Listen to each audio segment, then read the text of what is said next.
and welcome to this special program on February's US jobs report. The headline non-farm payrolls figure is expected to come in at 180,000. We'll also be paying close attention to any revisions to last month's figure, which came in at 304,000, sharply above expectations. Meanwhile, February's unemployment rate is expected to come in at 3.9%, and that all-important average hourly earnings figure is seen rising to 0.3% month-on-month, or 3.3% year-on-year. Let's have a check now on the European equity markets ahead of the data release as we enter those final hours of trade for the week. European stocks opened weaker out of the gates this morning. The FTSE 100 leading the declines, down by 0.75%, trading lower. Weakness being driven by disappointing German factory orders, the data overnight showing a sharp slump in Chinese exports, and of course the ECB, which cut its growth forecasts for the Eurozone and indicated that rates were likely to stay lower for longer yesterday. Let's switch over to the US equity market with just over an hour to go until the start of the US session.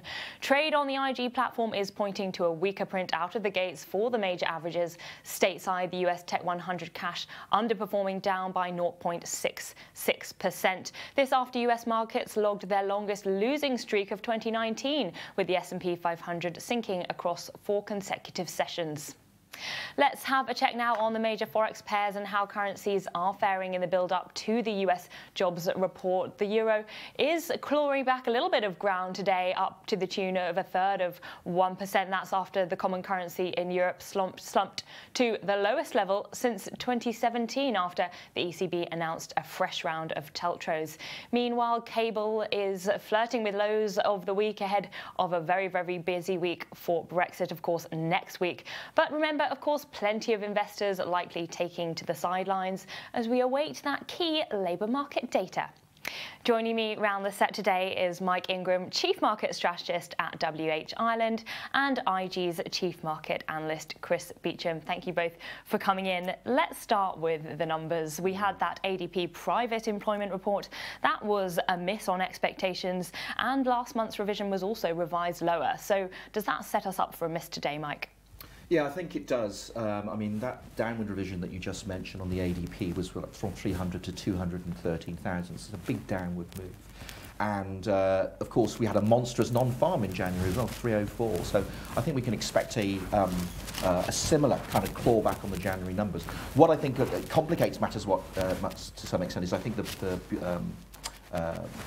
Labour Bureau numbers, the seasonal adjustments, a bit screwed up. So February, we can't necessarily superimpose the ADPs. Yes, sorry to interrupt you, but we're having a slight problem with your microphone, so we'll just come back to you in 1 second. Chris, can I just ask you, which part of the report we should be paying most attention to, do you think? Is it that wage data? Because remember, a year ago, we had that very, very strong wage number, and that really stoked inflation concerns, although where we're at now, 12 months on, is considerably different, particularly when it comes to the Fed.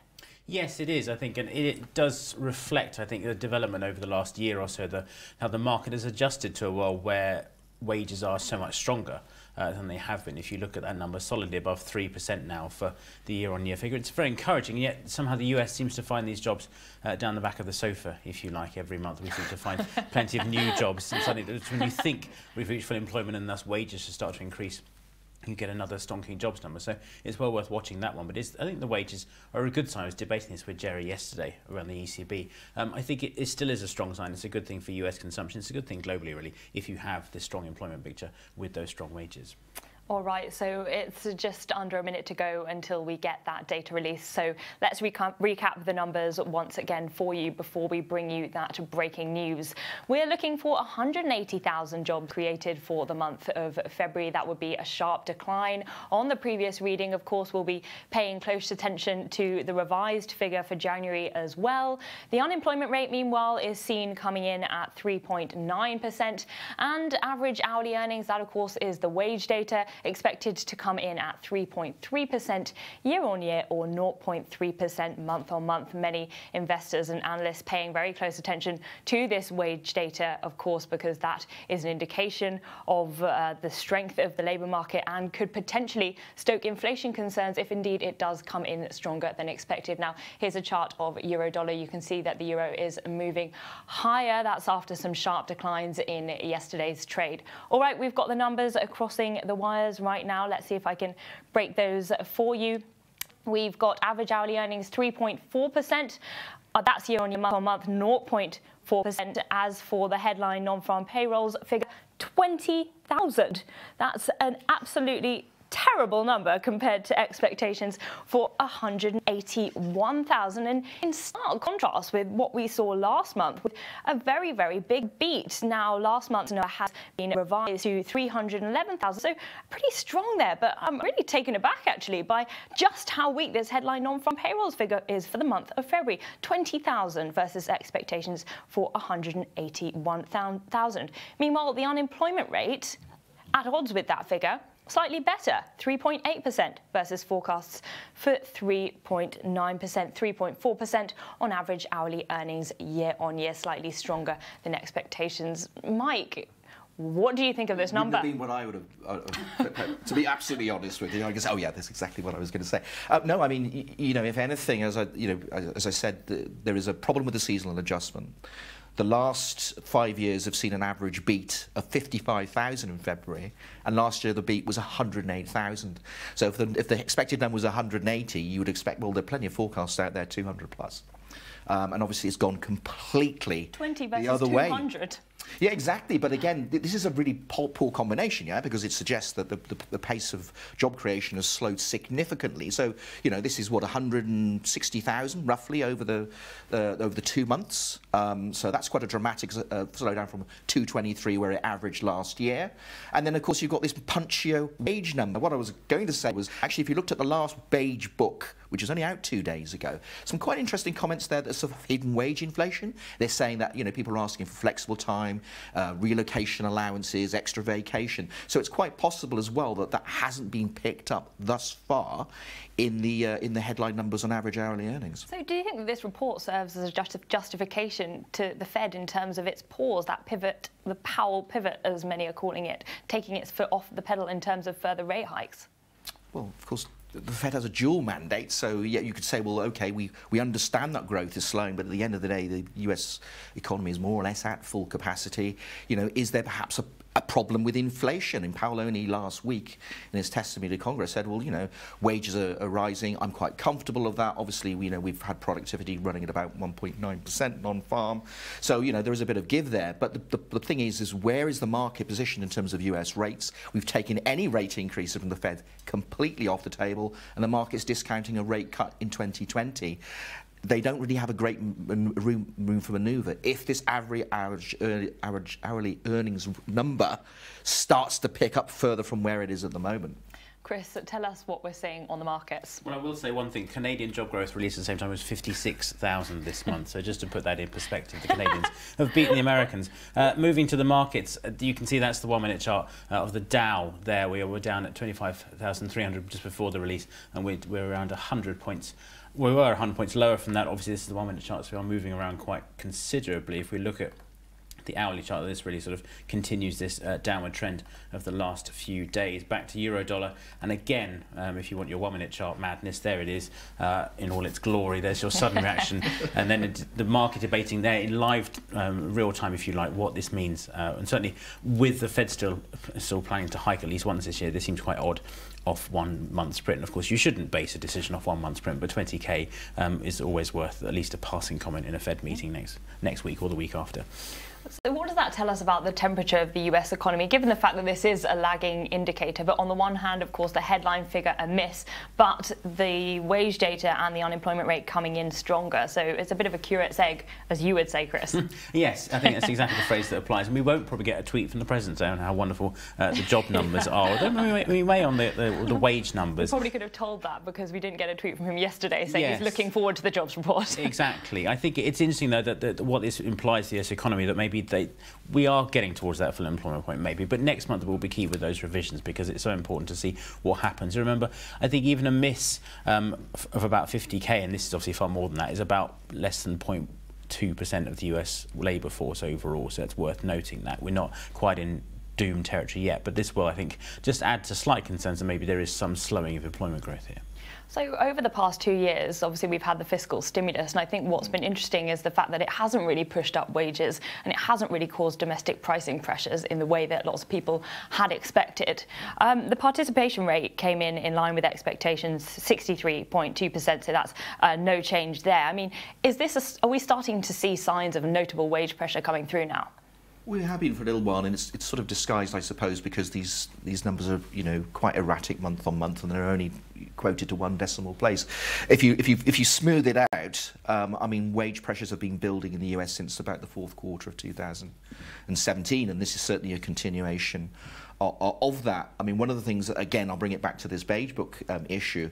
Not only did it suggest that at some levels there might be hidden wage pressure, but it was also suggesting, in terms of, you know, the labour force participation and so forth, that you know, many students or would-be students weren't enrolling in college anymore. They were going straight into the labour force. We could say, well, perhaps that gives the labour market a little bit slack, a bit of slack over the short term. Although, over the longer term, you know, bearing in mind that everybody's saying, well, education's the key to productivity growth and so forth going forward, probably not a good thing for the job market for longer term. But yeah, I mean, I think the issue for me is that the market isn't really giving the Fed a great deal of wriggle room. As was mentioned, yes, the last dot plot in December suggested one rate hike during the course of this year. Of course, you know, the Fed effectively capitulated in January. Most members of the FOMC have since sounded a lot more dovish. So everybody's assuming that when we do see the next dot plot on, I think, 20th of March, that'll vindicate the market's current stance. Well, how does that square up with this data set? Yes, it's one data point, but if this is continued, this is sort of a stagflation light environment, which, you know, markets are not going to like. What do you think is the biggest risk to the US economy then? Well, other than a continuation of US-China trade, which I think is ultimately going to, you know, hurt everybody. And I think the market's taken a glass half full. I'm assuming this is going to be a happy ending. This, I frankly just can't quite see it, but you know, could be wrong. But I don't think how do you close that widening bilateral trade deficit with China, 200 billion without China, you know, fundamentally having to look back to some deep structural changes, which it doesn't want to do ultimately. So there's certainly that there, and of course, you know, as these numbers suggest, you know, we're definitely seeing a softening of GDP numbers. You know, we had another inventory build in Q4. It's one of the reasons why the number actually beat expectations. But we should be seeing quite, I think, a big unwind in the current quarter. So certainly the short-term data flow, I think, is actually going to be remain unhelpful for risk assets. All right, Chris, talking of risk assets, actually, let's check in on a chart of the US dollar. I mean, we've looked at the very, very near term, but maybe drawing it back to a daily or a weekly. What's your outlook on the greenback? Because I think there's question marks out there about whether it's trading as a function of risk assets or more around the interest rate differential trade, because it seems as though it's more trading as in line with risk at the moment. Do you think that looks set to continue? I think so, yes. I think it's a sense of where would you put your money in this and what would you offer the best return? And we have the element coming through here with the ECB clearly shifting towards a dovish policy, the Bank of Japan always permanently on the dovish tack really here, and yet the Fed still bravely pushing ahead, even if it's only one this year. So you can make a case for saying why the dollar will begin to push higher. We're clearly at an interesting level. If you look at the dollar index, we're right at this 97 level that was such a crucial one back in October and December. So this is very much a one to watch here. And of course, a higher currency is interest rate rise by the back door, essentially. And it will, of course, possibly draw the ire of the occupant of the White House as well. All right, now we were talking about some of the risks to the US economy, and I think one of them, particularly outside of the US, is the economic deceleration that's beginning to emerge in China. I'm wondering whether you think that is a big risk or whether it might be overplayed. Essentially, how much kind of confidence do you have in the Chinese authorities to get this economy re-going? Well, I mean, they've been accessing a sort of a grab bag of measures for the last 6 or 8 months, ever since the US-China trade spat went live, shall we say, in terms of encouraging state banks to loans and reduce reserve requirements. And actually, if you look at the most recent National People's Congress, I mean, there was actually quite a significant fiscal loosening encompassed within that. And if you include the extra budgetary funds, you may be talking about a budget deficit overall of 5% of GDP, which is more or less what the US is running after those tax cuts. So they are doing a great deal, but ultimately, you have to ask yourself the longer term question. Can you sustain these sort of growth rates in essentially what is still a centrally planned economy? And you've got, somebody like the US actively agitating to try and upset the economic policy that you're trying to implement. It does seem, it's not maybe a problem for today, but as I said, the market's taking a very sanguine view on all of this, and I just think the structural issues are absolutely enormous. All right, now before letting you go, let's have a quick recap on the numbers. Once again, it was 20,000 for the headline non-farm payrolls report. That was versus expectations for 181,000. The wage data coming in stronger than expected, 3.4% year-on-year, 0.4% month-on-month. Meanwhile, the unemployment rate, a little bit better, 3.8% versus forecasts for 3.9%. Let's have a quick check on the markets before letting you go. As you can see, this is how the European equity markets are now trading. Still moving to the downside. The FTSE 100 continues to lead the leg lower, closing in the midst of trading down to the tune of almost 1%. The German 30 cash down by almost 0.7%. Let's have a look at the US equity markets now, if we can. Just under an hour to go until the start of the session stateside. The US Tech 100 cash is leading the declines. That, of course, is the NASDAQ, the tech-heavy index, down by 0.88%. And here's a look at the Forex markets. The euro-dollar is trading higher. The dollar, trading lower by 1/3%. Cable just about hogging onto the flat line, while the dollar also lower by 0.6%. Clearly, the dollar reacting negatively to this report. Thanks so much to my guests, Mike Ingram, Chief Market Strategist at WH Ireland, and IG's Chief Market Analyst, Chris Beecham. And thank you for watching this special programme on the US Jobs Report. I'm Victoria Scholar, and have a great weekend.